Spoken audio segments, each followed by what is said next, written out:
Hi, I'm Angela Anderson, Executive Director of the San Juan Preservation Trust. And I'm Lincoln Borman, Director of the San Juan County Land Bank. We're here today on San Juan Island at Zylstra Lake Preserve, and we've got some pretty exciting news. What's the news, Lincoln? Well, we're ready to open this preserve to the public. And this has been a long time coming, but this is going to be the opportunity for people to actually get out on the property and see what's happening. Wow, that really is exciting.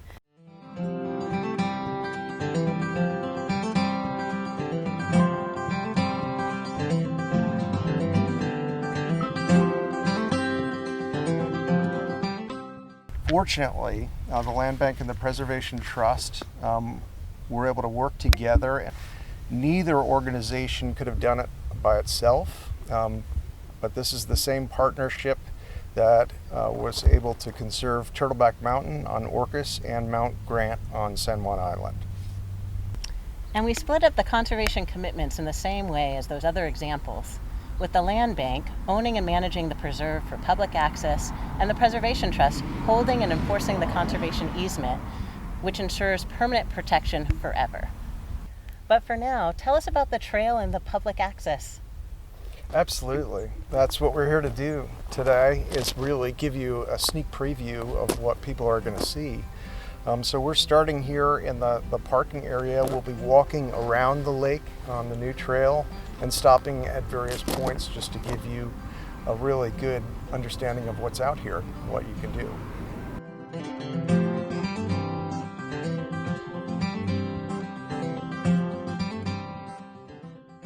So we're here really at the first overlook that you come to down from the parking area, looking out over the northern lake. This is the large lake on the property. It's about 50 acres. The settlers took the trees out, did a variety of agricultural activities on the property, everything from grazing cattle and sheep to growing peas and row crops, and you name it, pretty much this property has been through it. This reservoir, though, was created in the early 60s. From our perspective, there's a lot more to it than that. And if you look at the lake and the vegetation that's grown up around it, you can really see there's tremendous natural value at this point. We've got a lot of habitat both on the lake and around it, and different types of habitat. That's the kind of thing we'll be looking at as we continue on our way. Okay, we're continuing on the west side of the preserve now through a nice woodland area with lots of Douglas fir, shore pine, coming up on some madronas. This is a great area for wildlife. You can see lots of things in here in the forest. Also a nice respite from the hot sun if you're here on a hot sunny day.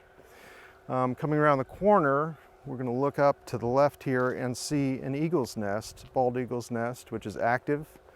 It's really a great site, especially in the winter time when we've got a lot of waterfowl out there and the eagles fly over.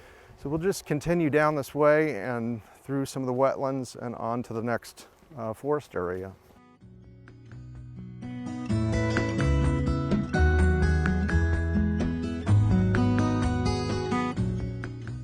All right, we've arrived now, still on the west side of the preserve, but down closer to the lake's edge. And you can see in the background some cattails and willow trees. This is really one of the more diverse areas in terms of habitat and species, really the interplay between the riparian area and the open water. And this is really one of the reasons we were able to get a federal coastal wetlands grant. This area is really connected not just from lake to shore, but also downstream to False Bay and out in the Strait of Juan de Fuca. So the whole system together really was what was important in managing to obtain that grant. We will be working on doing some restoration. You can see we've got some reed canary grass here too, which is not something that we want, but we'll be working on this over the years, and this scene will change.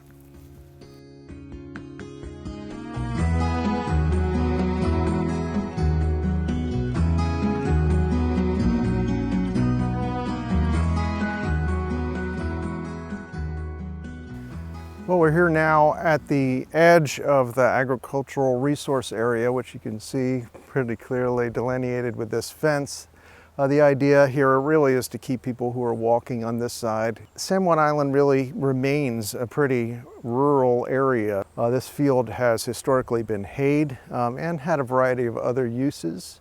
So it's pretty important for us to think about these agricultural values when we've got a property like this, which is so diverse that we've got the habitat and we have the recreational potential, but the agricultural potential also is extremely important. Right now we're in the interim management plan period, so that'll give us some time to really think about this and engage with some of the farmers and some of the farming experts that we typically will use and ask for advice.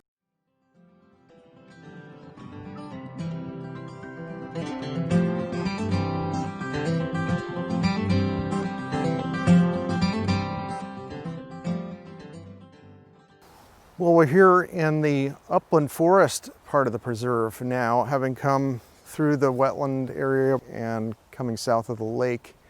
Really, this is a very different spot. We've got over 100 species of birds on the property that we found, and over 60 of them are found in this Upland Forest area. As I'm talking, I'm hearing wrens and pine siskins, cedar waxwings, woodpeckers off in the distance. I also want to note some of the plant and lichen species. We've got Usnea lichen, which is something you only find when there's really good air quality, so that's a comforting thing to find out here. But also the shrub layer, the Nootka rose, some big leaf maples through here, willows. It's just so remarkable how different it is. Just walking a few feet from one place to another on the preserve. You're really in a different world.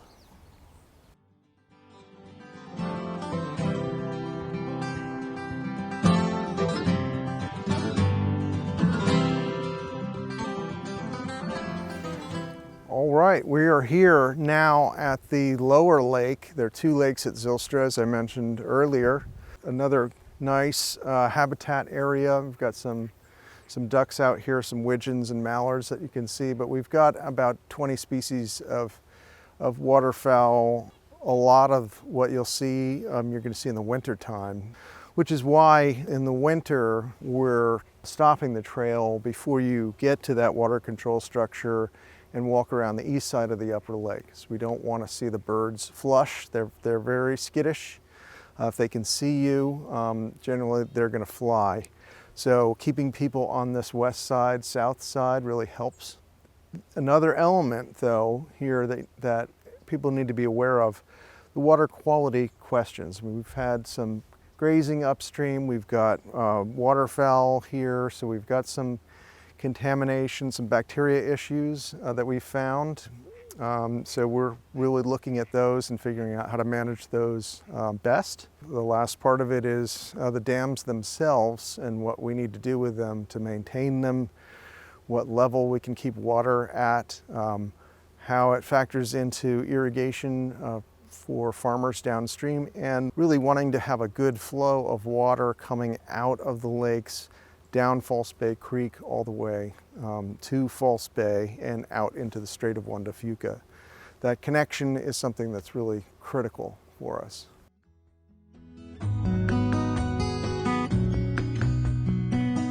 We're here at the end of the year-round trail, which is open all winter. The full loop trail will send you around the lake.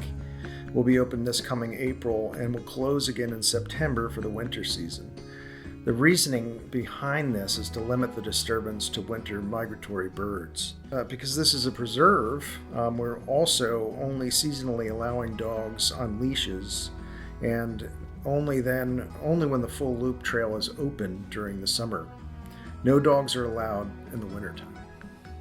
So I just want to thank you all for watching this, and I hope you'll come out here. When you do visit, please do it with respect. Remember, San Juan County is the only leave no trace county in the United States. So when you come, be sure you take everything back with you that you came with. Thanks for visiting. Have a great time.